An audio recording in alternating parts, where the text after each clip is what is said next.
Hello and welcome to another episode of Sermon Braindump. My name is Scott Dalen. I'm an ELCA pastor in Southwest Iowa, and I present these videos every week for a couple different reasons, just to allow. Um, Brain went blank for a second there. The first is which to take my brain out of the mode of background work over the course of the week, move into the process of writing and preparing the sermon that I'm going to preach to my congregation for the weekend. That's the first reason. And the second is just to allow you, the viewer, who have come across this video for whatever reason brought you here today, to gain some different insight into the assigned text for the week. So that's why I do these. This particular Sunday, which is September 16th, 2018, the 17th Sunday after Pentecost, our gospel lesson comes out of Mark chapter 8, verses 27 through 38. So where we have been in the past, we're back into Mark again. Actually, we've been back in Mark for a couple of weeks now, after being in John for a while. But so Jesus is starting to make a transition. He's still been traveling kind of around the north. Last week's gospel featured the presence of Jesus in some Gentile type areas.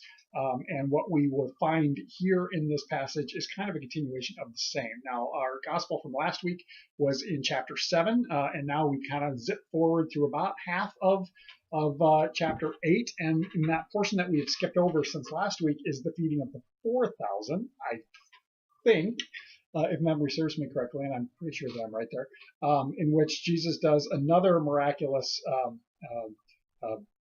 act or divine miracle in the feeding of a big crowd.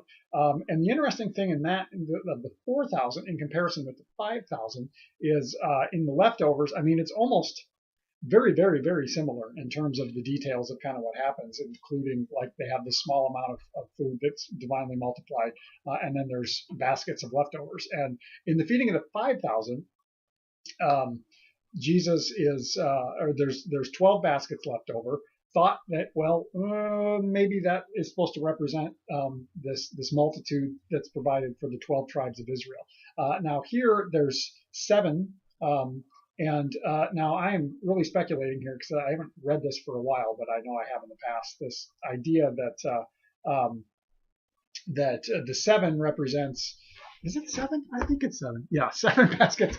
That represents something to do with Gentile nations. Now, I'm admittedly losing that disconnect, but it really speaks to this idea that what Jesus is up to is not just isolated to the Jewish audience or the Jewish culture, but it's also for the Gentiles as well, for the entire world.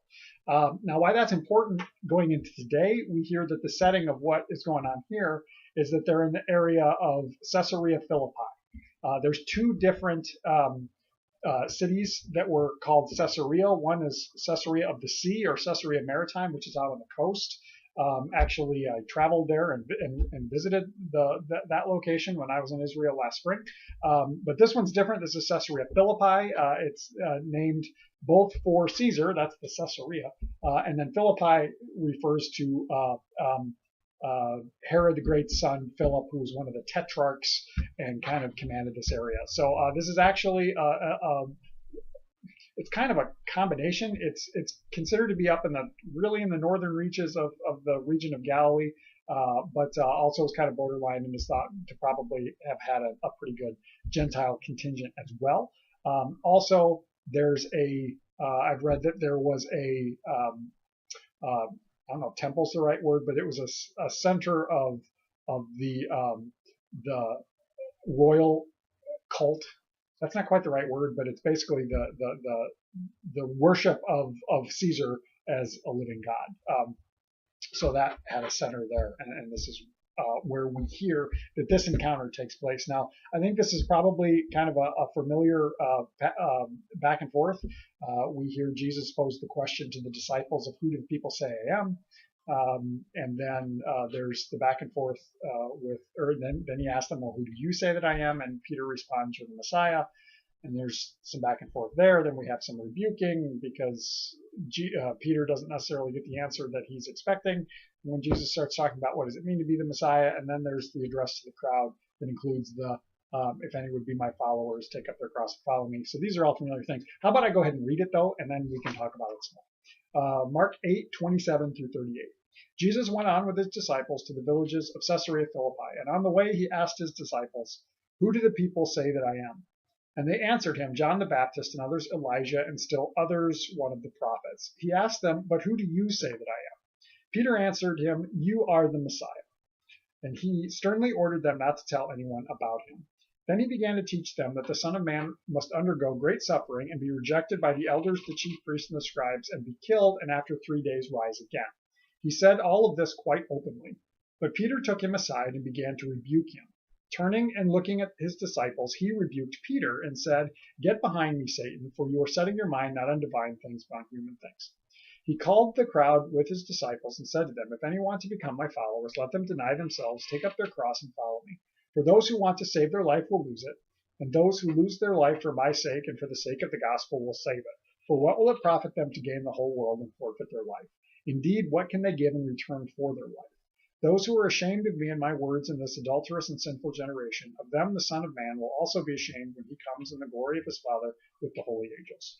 So, okay, that's the reading. And some more thoughts on this. So, at this point, we could potentially call this about the midpoint of Jesus' ministry. It's certainly at the midpoint of the gospel itself. And at this juncture, we're going to begin to see Jesus moving towards Jerusalem. Well, when Jesus is moving towards Jerusalem, that is bringing towards it Holy Week and the triumphal entry, and then leading to the Passion and his crucifixion and resurrection. That's what we're leading to. This contains the first of 3 passion predictions on the part of Jesus that will happen between this point and his eventual arrival in Jerusalem, which happens, I want to say, about chapter 15-ish, roughly.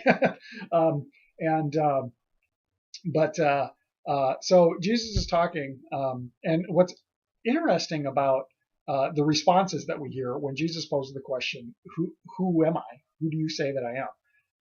Some say John the Baptist. We already have heard in the narration that John the Baptist is dead by this point.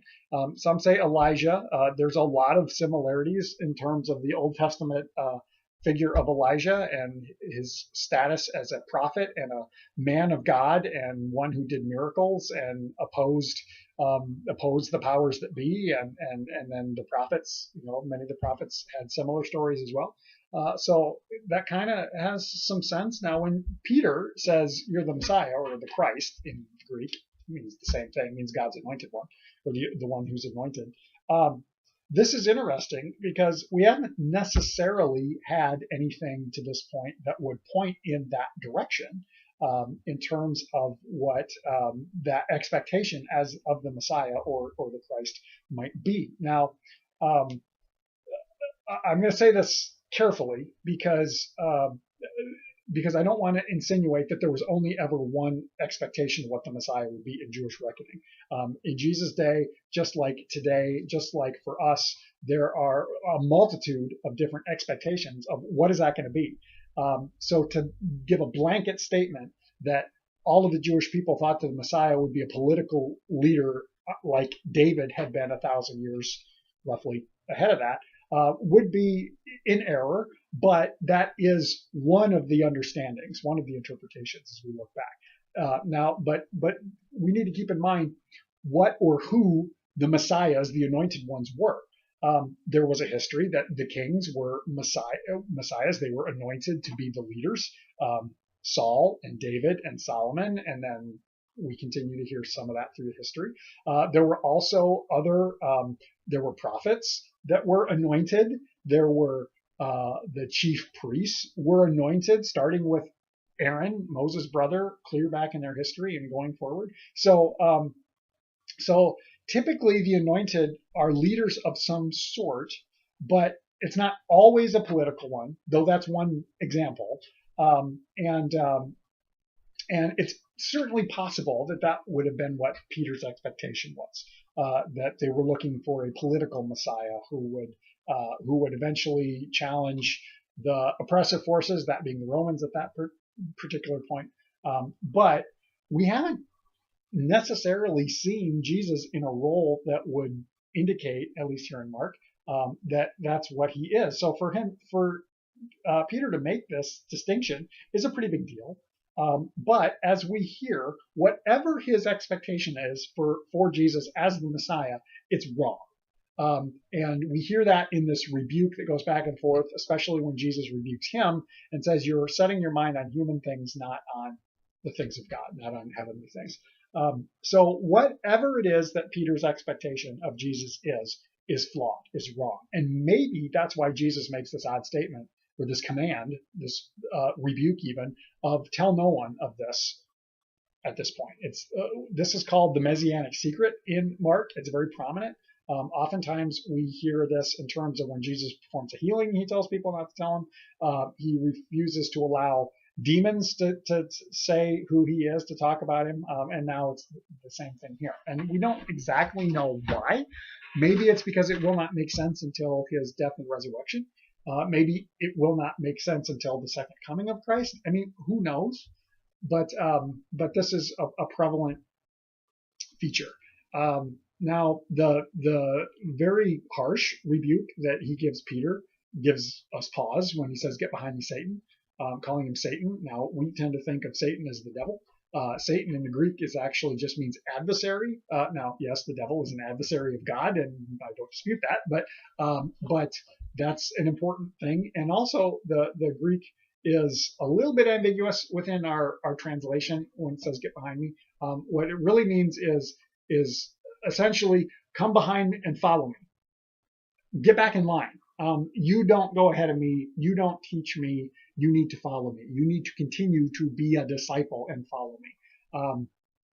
And I think that's really where I'm zeroing in on with this passage. This idea of who do you say that I am? When it comes to what do we think about the identity of Jesus? What do we think about the identity of Jesus as Messiah? What are our expectations? Just like Peter, what were his expectations? What are our expectations? Do we put Jesus in a box? Do we put God in a box? The God event or the Jesus event in a box? And have we tamed it through 2,000 years of history and separation and even just familiarity to realize the utterly mind-blowing reality of God entering our reality as one of us, that God is found in this first century Jewish Palestinian. And I don't know. I don't have an answer to that question, but I think it also reveals the way that we answer this question as individuals reveals something about us as well. Do we see the Messiah as one who will suffer? Do we see the Messiah as one who will save us? Do we see the Messiah as one who will refute the powers that be and will be found with the marginalized? Do we see the Messiah as one whose path and whose mission, whatever we want to call it, is found in the midst of pain and brokenness and suffering?